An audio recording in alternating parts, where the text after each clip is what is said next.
Good morning, everyone. This is again Augusto B. Augusto from the Lyceum of Alabang. Today we will be discussing about the cost of production in real estate or the real estate development. Okay, this is an important in real estate economic topic that should be discussed in understanding the economics of real estate development. So let's proceed. So the outline of the discussion are as follows. Basics of cost should be the first. The next, the accounting versus economic profit. And then followed by the cost in the long run. Cost in the long run and short run. And the last part is the land uses and spatial structures of towns and cities. So this is important, as I've said, because you can determine not only the cost of production but also the land uses and spatial structures of towns and cities. This is in coordination also or in correlation with our human and human and physical geography subjects, these land uses and the spatial structures of towns and cities. Here we will be discussing about the different theories, the Ricardian and then the Montanan theories. This is important also, and up to now, their theories are valid, remain valid, and applicable in analyzing the rent theory or even what we call the highest and best use. So now let's start. What are costs? So in the previous discussion in the microeconomics, we have learned that total revenue equals TR plus price and quantity. Quantity, this one, the TR. The price, this is the price.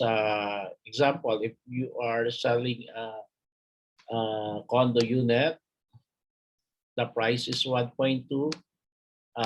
Studio unit, then the quantity of that one is 2.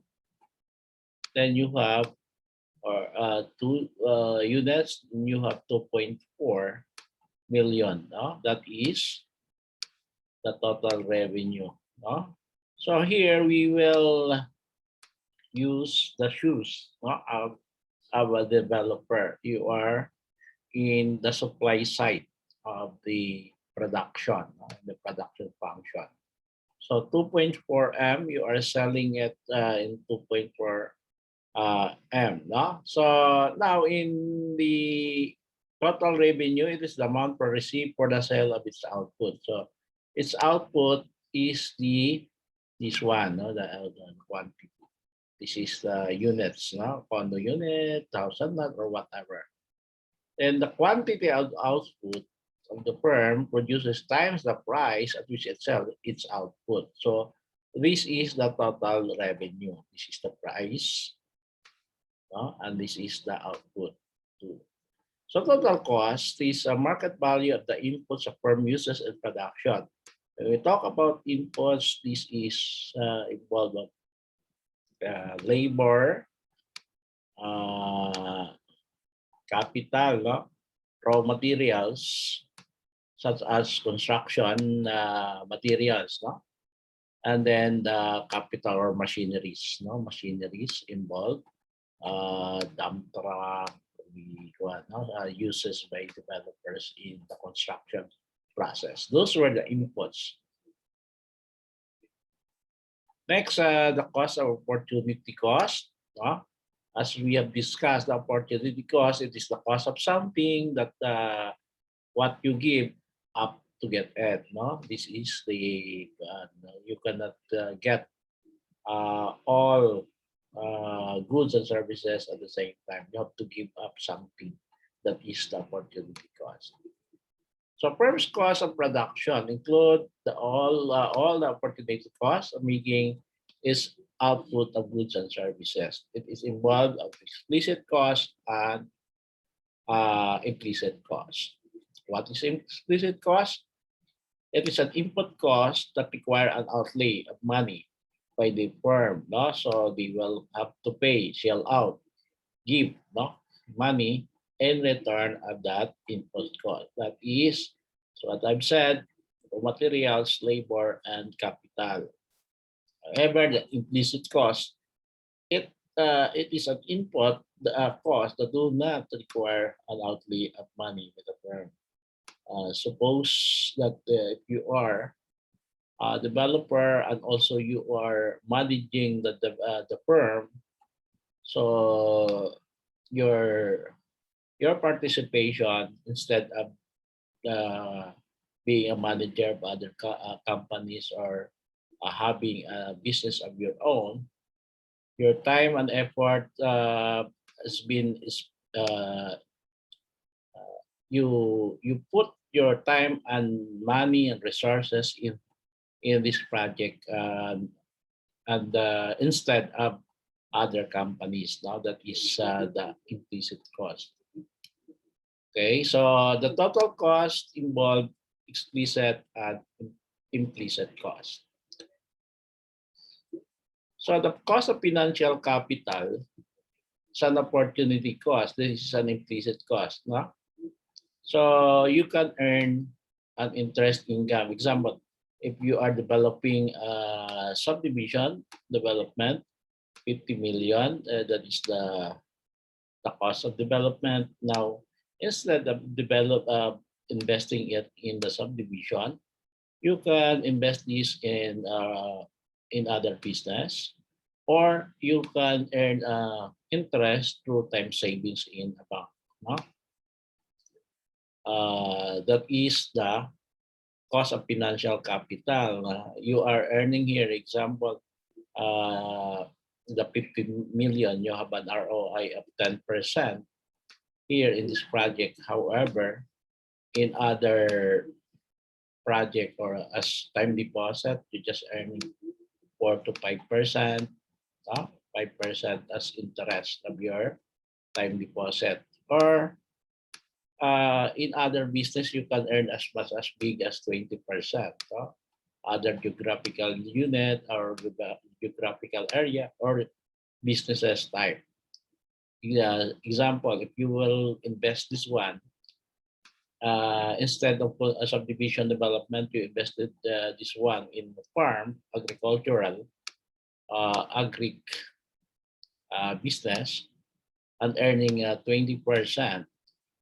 No, so this is the opportunity, guys, of having invested this one in subdivision instead of other business opportunities. This is time deposit. So this is agricultural business. So those are the opportunity costs of financial capital. And these are not shown by an accountant. Okay. So economic profit. Economic profit is total revenue minus total cost. So total cost here involved, as I've said, explicit and implicit cost. However, in accounting profit, this one is total explicit cost only. That's why it's larger than the economic profit, the explicit cost. Example here, the accounting profit, we have the revenue of 35M. However, the land acquisition cost is 10 million. Then the soft cost is 12 million. And there is a hard cost of 20 million. So in accounting profit, you have the 3 million profit. So as you can see, these all are the explicit cost. The explicit cost. Here, this is the profit. Now, if you are an economist, you have to do it in other way. The same, the 35 million revenue. You can have a land acquisition of 10M, sub cost of 2M, then the harvest 20M, you now have the same, no, the 3 million, no, the explicit and implicit cost. At the implicit cost, which is the implicit cost. For M, this is the income per gun if you are serving as the manager or the CEO of the developer's company rather than providing or going to other business or businesses. You are invested your time and effort in the company. Thus, the earning, the program earning you can have is 4 million. So this is not shown in the accountant's combination. The same with this one. If this is your revenue or this is your cost, this is your cost, financial capital, the 22M. Instead of investing this one in other companies, the 32M, other companies, businesses, or product types, you are investing this one. The opportunity cost of the financial capital you are investing. So what's the difference between the profit, both accounting profit and economic profit? This one you can see the economic profit is negative 1M. So what is the sense of doing business here if you are not earning? Because this one, you can see in accounting profit that is positive. However, computing both the opportunity cost of financial capital, and then the foregone revenue for you as a CEO of this company, rather than doing business on others or become a CEO also of other companies. The foregone revenue you have or foregone income is 4 million. Now here the financial capital also. So if you have incurred negative profit, that is the problem. What is the sense of investing in such a development if you are not earning? So that's how the economists look at the profit. So here you can see the how an economist views a firm and how an accountant views a firm. That's what I've discussed. In economist, the economic profit and also the implicit cost and explicit cost. Okay, this is the total opportunity cost. This one, the two. However, in accounting profit, they have the total, the included, the implicit, the ignored implicit cost, and then the explicit cost only. The price of raw materials, the labor, and others. They ignored the presence of implicit cost. For you as having the manager or the CEO of that company, instead of earning to, if you are employed to other companies, you are involved in that company. So that's foregone revenue. Okay. Now let's go to production and cost. When we talk about production here, as I've said, that is the real estate development in the real estate development cost. So relationship between quantity of inputs used to make a good. This is the inputs and the quantity of output. Number of outputs of that goods and then the quantity of inputs. Okay, that is the production part. So the production function gets flatter as production rises. Kung ano na siya, lumalaki na yung production, then it becomes flatter in the process. So marginal product, it is the increase in output that arises from an additional unit of input. It's the slope of the production function. So here we can see the sample, the quantity of output on the horizontal axis, and in the vertical axis is the cost. This is just an example. So you can see this is the marginal cost. This is the average total cost. And then this is the average variable cost. And then this is the average fixed cost. As we know, in finance, there are different costs. The total cost is part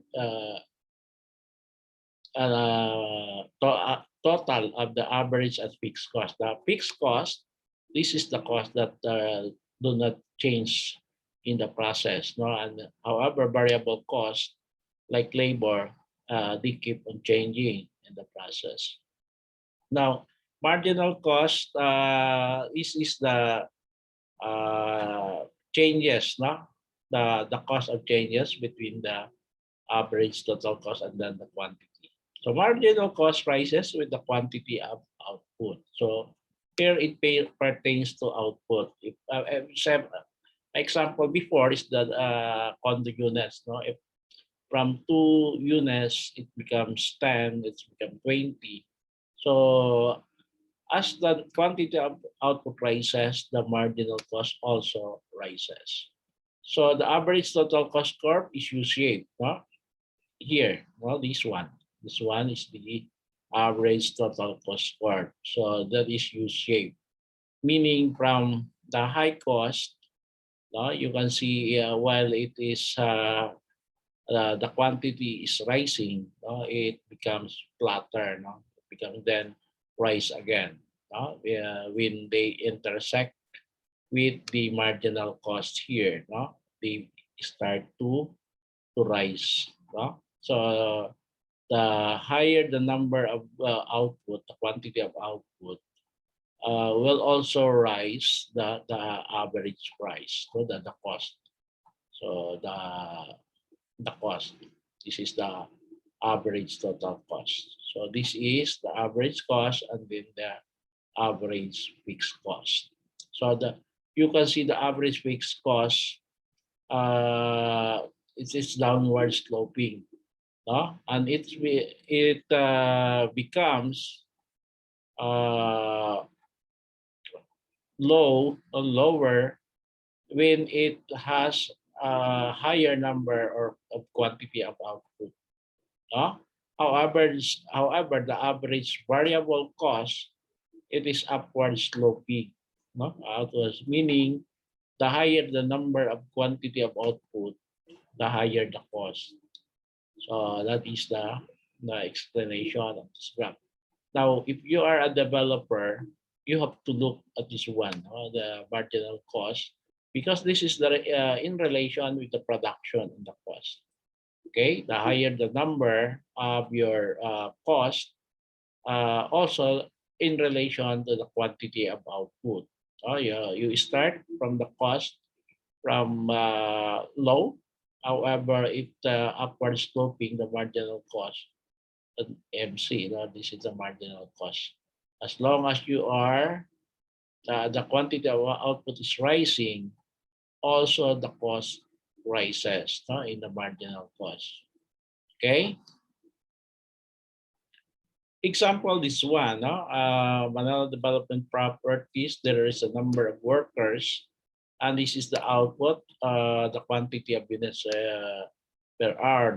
This is just a discussion, academic discussion. So we have plotted numbers, to demonstrate.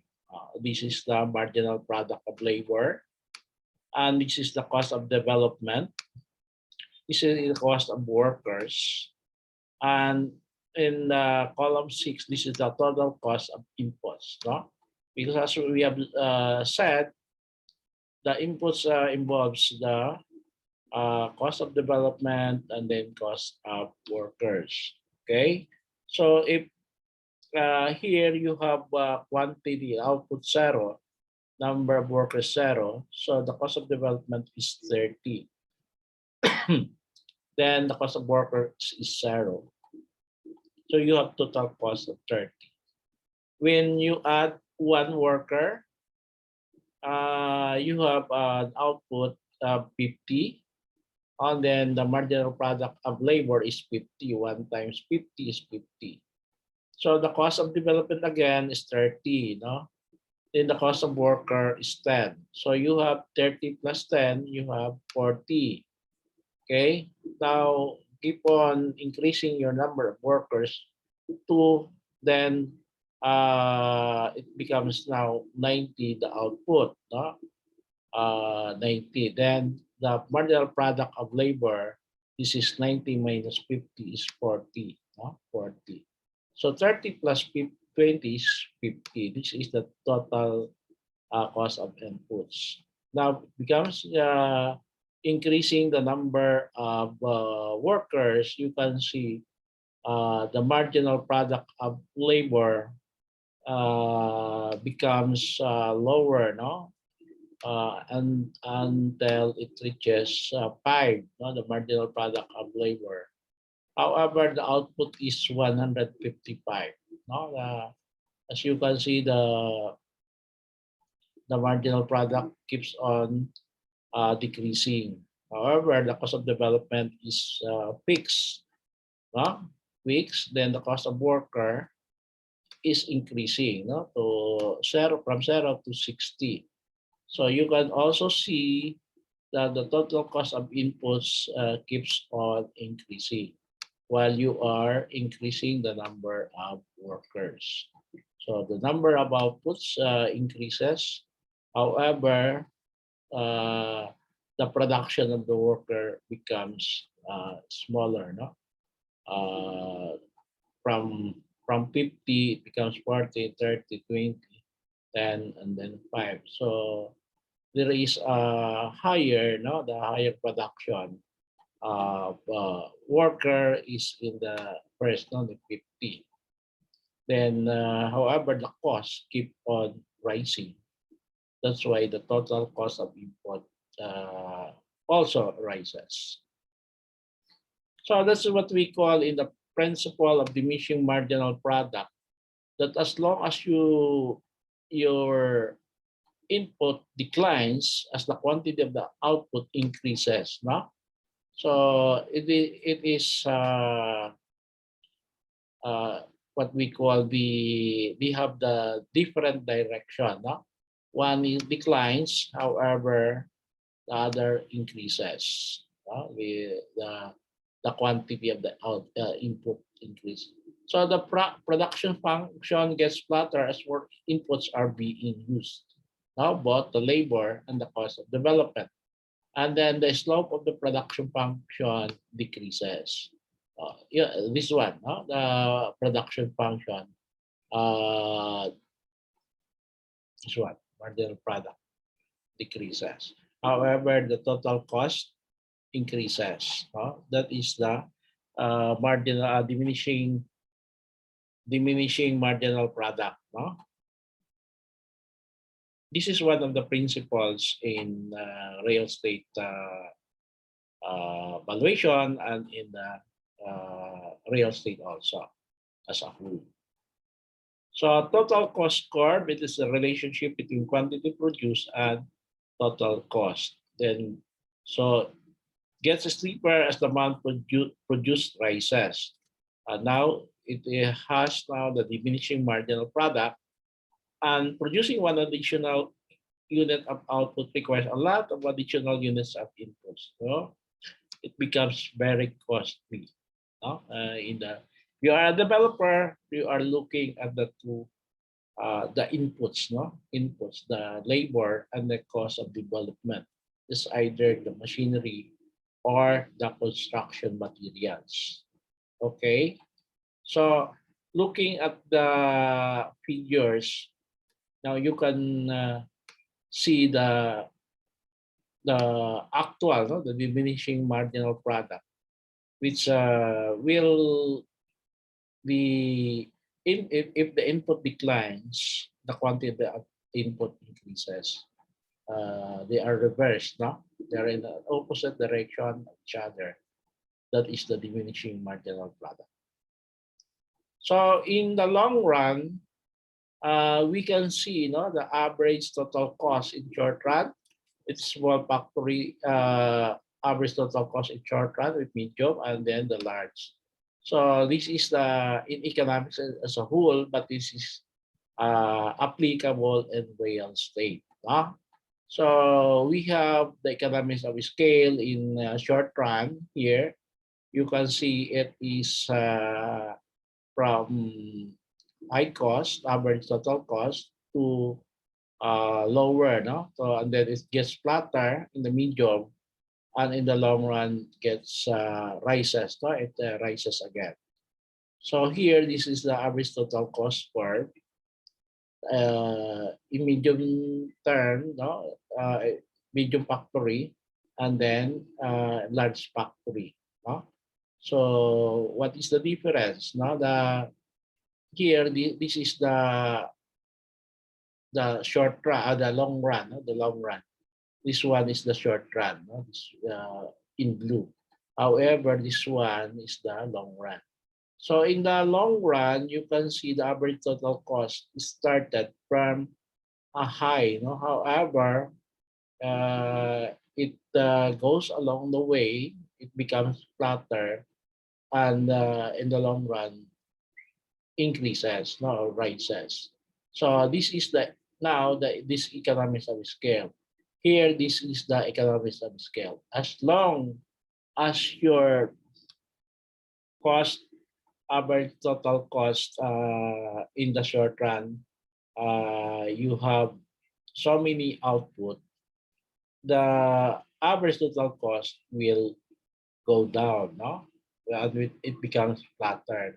You will know here how you will deal with the development, no? So you just have to get here the constant returns to scale to have the lower total cost. However, the quantity of units increases. No? Here, it increases. This is the constant returns to scale. No? This is the period that you want. No? Kumbaga, maliit ang gastos pero malaki ang production. Here, it becomes it rises, no, the average total cost in the long run, and it now become the diseconomies of scale, no? Kaya hindi mo na dapat pinatatagal o pinapahaba ang development ng gano'n para hindi ka malugi, no, in development. Lumaki ang cost or yung gastos. So that's why ang mga developer hindi yan mas disadvantageous sa kanila pag tumatagal ang development, no? So ETC in the long run, average total cost. This is this economies of scale.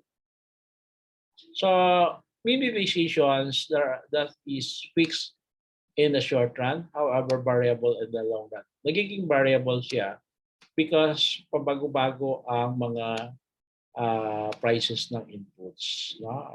Inputs of goods, inputs of raw materials, as what we have said, no? The labor, raw materials, the construction materials, and then the machines, no? Machines, trucks, or whatever. So the firms get greater flexibility in the long run, no? They have because that is variable. They can change. They have changing inputs, prices of inputs. So long run cost curves, it differ from short run cost curves. No? That's flatter than short run cost curve. No? The longer that you have, that is more flatter. Short run cost curves is lie on or above the long run cost curve.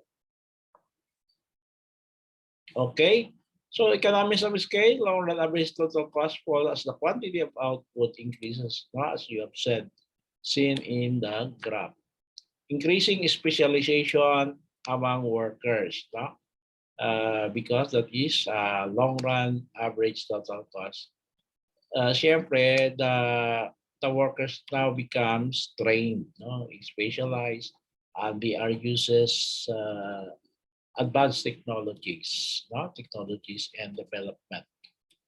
Constant return to scale, long run average total cost outlay stays the same as the quantity of output changes. No? Then this economies of scale, long run average total cost rises as the quantity of output increases. No? So it's not possible. No? There should be there is an increasing coordination problems in among the various various involved stakeholders in the development process. Okay, so that is the cost, no? The cost in real estate development. Now let us go to the land uses and spatial structures of towns and cities. This is important in real estate development, and it also correlates with our discussion on the human and physical geography. Okay, cities contain a myriad of land uses competing with each other, yet there is often a common internal spatial pattern. No? When we talk of spatial, then as what we have learned in human physical geography, it talks about places and spaces. No? So across our urban areas, there is a common. No? There is a center. There is a city center, or sometimes we call it the business district. No? So here, the different spatial structures. This is the city center. So the land values in different periphery or areas of the city differs, no, in the land value of the properties. City centers are historically the main locations for large shops and offices with sub-centers in secondary locations. Here, as you can see, it becomes now different in the process. However, the principles of Ricardo and Bontonen remains valid. Now, here are the two, no, land grant theory. One is the Ricardo's theory. Sometimes we call it the Ricardian rent. In Ricardo's theory, the transportation costs to the market were minimal and could be ignored. So you can see the impetus of Ricardian rent or theory that the transportation costs to the market were minimal and could be ignored, as there was a network of market towns close to by to the farms. No? He presumed, no, that labor capital could be used to help grow crops. No? Imagine this theory is a long, long time ago, 1900s, and then the Bontonen theory is 1800s. No? But it helps us to understand why there is different land uses and land rent in rural and urban. So his analysis focused on the rule of fertility, the land in this process. No? So example, this one, no, this is the city center, and this the other areas. You can classify this the difference of his theory. If all the lands of the same fertility, then the farmers have no problems in determining the land value. However, reality will show us that there are the fertility of the land differs. No? So that's why David Ricardo, which is the economist at the time, uses fertility, no, as a determinant. Kung mataba yung lupa mo, no, mataba yung lupa mo, you can command a higher value of the land, no?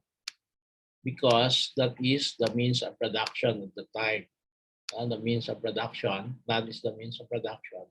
Now, if the land is higher or fertile than the other, it commands, you can produce more agricultural products than the others. That's why you can have a higher price than the others. Okay, that is the Ricardian theory. So the price of the most fertile land is also as defines premium on top of the price of poor quality land. So the difference lang noong panahon na yon kay David Ricardo, there are premium lands and there are poor quality lands. So ceteris paribus, or others are all constant. No? He presumed that all there is a mono land use or the single land use that is agriculture. No? And since agriculture ang lahat ng kalupaan sa kanyang presumption, so nagmamatter lang yan sa fertility ng land para sa value ng property. So, however, actual prices paid depend on the degree of competition between farmers. No? Yung mga farmers, di syempre magtatawaran yan on the value of the property kung pagkano ang bilihan. Kung tatanungin mo yung farmer, they want to buy it as low as much as possible dahil tawaran niya yan. However, there are, as the competition goes on, there are bidders who will buy the property based on its capacity to produce. What would be the income side of this land if he will buy that land?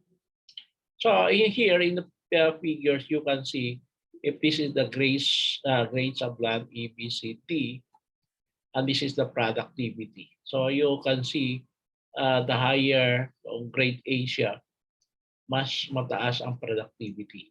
Kung grade B, mas mataas ang productivity. And then C, mas bababa ng konti. So the higher, if this is the center, so it is center, ang nagdi-differential lang ang ng red doon sa fertility of the land. Okay, so this is the Ricardian grant. Again, no? This is the formula in achieving the house rent per unit. RD equals R, A or alpha multiplied by Q plus C plus K, then B minus D, no? Which is the house rent. The land rent per acre is residual. No? This is RD equals RE plus E, B minus D, then divide by Q. So here is the definition of that. RD, RE, and RC, B minus D, and RD, RB equals KB and D. So RE is the agricultural cost per acre. It's one, no? And then this C, otherwise construction cost doon sa houses, may houses, no?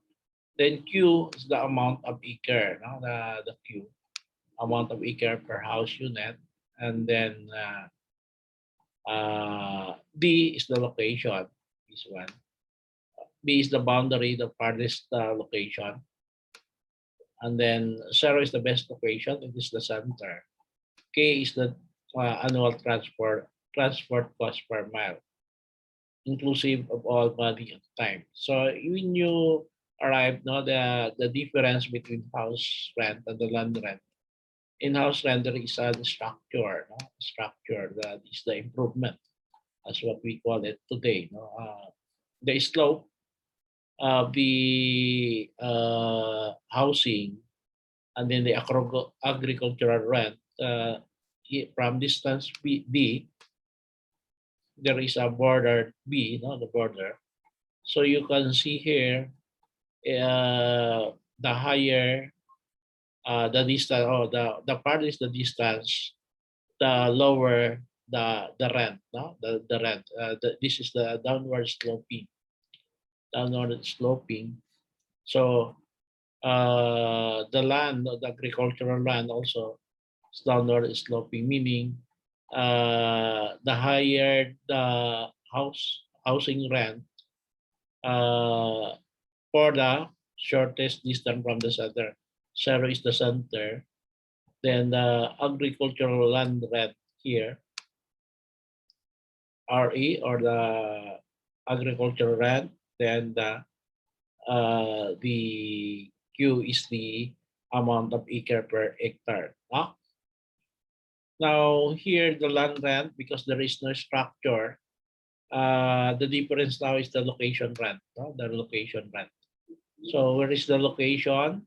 The distance farther from the city center or the center, the higher, no, the higher the land rent, and the distance is close or proximate to the city center or the urban center. So the farthest will command low land rent. No? So this is based on the Ricardian rent. No? This basis. Now in another theory, this is the Bontonen. Bontonen is the earliest economist at the time, which says whether a brand determination assume fertility is constant. It is different. David Ricardo's theory, fertility is determinant here. In Bontonen theory, he presumed that fertility is constant, and instead allow transportation costs for farmers to vary. So sa kanya, ang transportation ang nagdedetermine, hindi yung fertility, because para sa kanya lahat ng kalupaan ay fertile, pare-pareho. So here ang pinagtuunan niya ng pansin is the transportation, the distance from the center.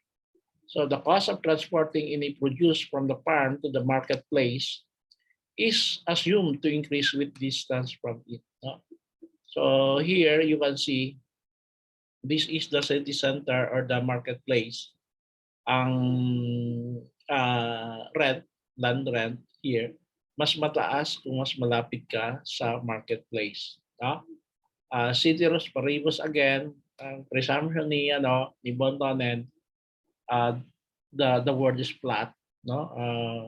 Pare-pareho. So ang distansya papunta sa marketplace, yun lang yung nag-iiba, no? Nag-iiba. So para sa kanya mas mataas ang rent kung mas malapit ka sa marketplace here, no? Here, then here the farthest from the marketplace, yun ang mas mababa ang rent. Okay? So the rent for each plot are bid up through competition until any transportation cost savings are completely eroded by occupation cost, leaving normal profits. No? So yun yung sa proseso din ng bidding ng mga bumibili ng lupa, mga farmers at the time. It will depend on your proximity to the marketplace or to the urban center. No?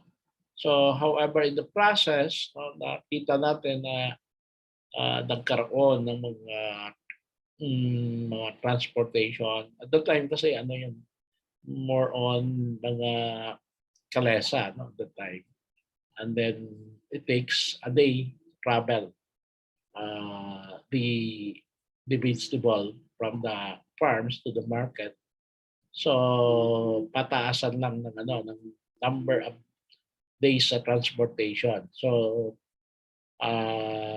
the farther the distance from the town, mas matagal yung pagdating mo sa marketplace, no? So mas makakatipid ka kung ilalapit mo yung farm mo doon sa marketplace. Nung sa proseso, magkaroon ng mga transportation vehicles, and then mga kalsada na mas improved, no? Mas bumilis ang transportation at tungo sa mga marketplace. It differs na, no? The landscape in land rent. Okay?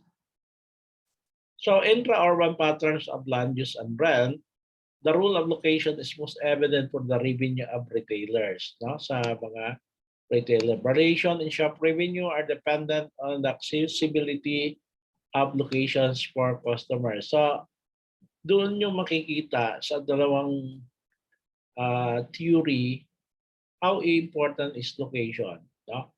Kasi itong kay Bontonen, presumption niya, ano din ito, isang land uses lang, agricultural land uses. Now, in the passage of time, alam natin na may different uses na hindi lang agricultural. Mayroon na ang residential, no? Mayroon ng residential, mayroon ng commercial, mayroon ng industrial, and others, no? So itong mga types of vegetable, sa konseptong ito, papalitan mo lang siya ng different land uses. Makikita mo yung pa rin, location pa rin is important. No? For various land uses, agricultural man yan, residential or commercial, it varies, no?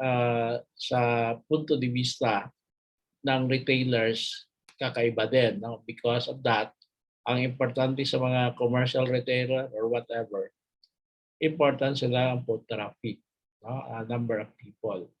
So dahil sa city center yan matatagpuan, so the maximum revenue is there, no? In the city center. So it is most accessible for customers where passing footfall is highest. Kung marami ang foot traffic, mas marami kang customer para sa mga retailers, sa commercials. Okay? So however, for offices, the point of maximum profit is not necessarily the most accessible point in the city. Okay?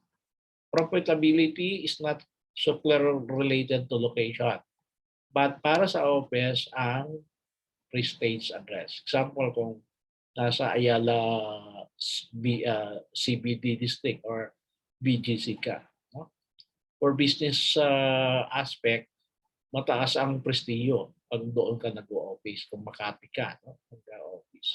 It doesn't matter kung ang foot traffic ay kukonti for offices as long na ang prestige nandoon. That's deeper with the retailer. For industrial properties naman, ang revenue is not likely to be influenced by location. No? Instead, the cost associated with location could be more important. Kasi kung para sa industrial properties, it's important that they are close or proximate to the raw materials, or the transportation port or airport that will transport their products in other places. That is the more important for industrial properties. For household naman, decide the rent they are prepared to pay based on the level of satisfaction and commuting costs from the center of the city. Also, there are varied importance for different land uses in city center and in the urban or town location, spatial structures. So yun, makikita natin na traceable doon sa historical from the Ricardian and Bontonen theory. Kasi kay Ricardian ang ano niya yung fertility. Sa atin naman sa panahon na ito, land uses, no? Kung ikaw ay commercial, industrial, and then offices, residential. No? Yun ang nag-iiba. Then sa location-wide, magkakaiba siya. Depende kung ano yung itatayo mo o ano ang uses of the land you want. Kung offices ba siya, industrial, or household, or commercial retail. So that's it, class. And I hope no, those discussion that we have contributes to your knowledge, no, in the real estate economics, and I hope that I was able, or I able to I am able to share my knowledge on the topic that I am assigned to, no, and then I hope to see you again in the future. And thank you for the opportunity to be part of your journey in real estate management.